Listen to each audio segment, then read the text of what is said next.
Bonjour à tous, avec l'aide de Dieu, la Hayom Yom du 7 Tammuz. Tout d'abord, le rabbi nous dit qu'il faut étudier le Chumash du jour, le Teilim du jour et le Tanya du jour. Puis le rabbi nous ramène ce que le rabbi précédent, Rabbi Yosef Yitzhak, sixième rabbi de Chabad, a dit au nom de son père, le rabbi Rachab, rabbi Shalom Dovber, cinquième rabbi de Chabad. Dans la Chassidout, Naoutz Trilatan Besofan, Vesofan Mitrilatan.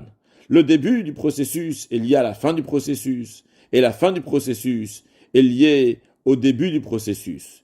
C'est le niveau de Igoulim, littéralement, qui veut dire un cercle, qui fait référence à un niveau de divinité qui s'appelle Makif, qui entoure, littéralement, qui veut dire qui est rond. Dans un rond, il n'y a pas de début, il n'y a pas de fin. Car en effet, lorsqu'on est dans un niveau qui est extrêmement haut, il n'y a pas de début et de fin.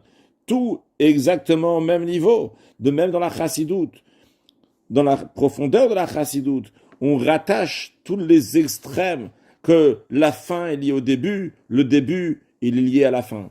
Ce qui donne l'air a priori qu'il n'y a pas d'ordre, qu'il n'y a pas de début, il n'y a pas de fin. Mais quand même, le Rabbi Rachab a dit, l'essentiel, qu'il va y avoir un seder, qu'il va y avoir un ordre, qu'il va y avoir un début et qu'il va y avoir une fin. Et on le retrouve ça chez les maîtres de la Chassidout.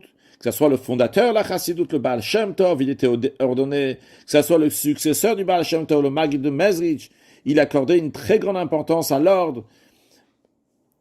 Et le Rabbi Rachab dit, mon arrière-grand-père, en faisant référence donc au successeur de Maggid de Mezrich, le Admour Azaken Rabbi Shneur Zalman, le fondateur de la Chassidout Chabad, il a enseigné aux Chassidim qui devaient être ordonnés, et on peut le retrouver aussi dans ses discours, dans ses lettres, dans ses mélodies, comment tout est ordonné. On retrouve aussi que les Chassidim qui avaient une date fixée pour rendre visite au Admour Azaken al Yozna, après plus tard lorsqu'il a déménagé, c'était à Liadi. Ces Chassidim-là, qui avaient une date fixée, ils n'avaient pas le droit de changer la date sans sa permission. Et s'ils voulaient, oui, changer la date, eh bien, il fallait être capable de justifier la raison pourquoi on veut changer la date. Encore une manière, comment on voit, comment chez l'Admour Azaken tout était ordonné. Chez l'Admour Azaken, il y avait un comité qui était spécialement chargé de faire régner l'ordre parmi les Chassidim. À la tête de ce comité se trouvait le frère de l'Admour Azaken, Rabbi Yehuda Leib.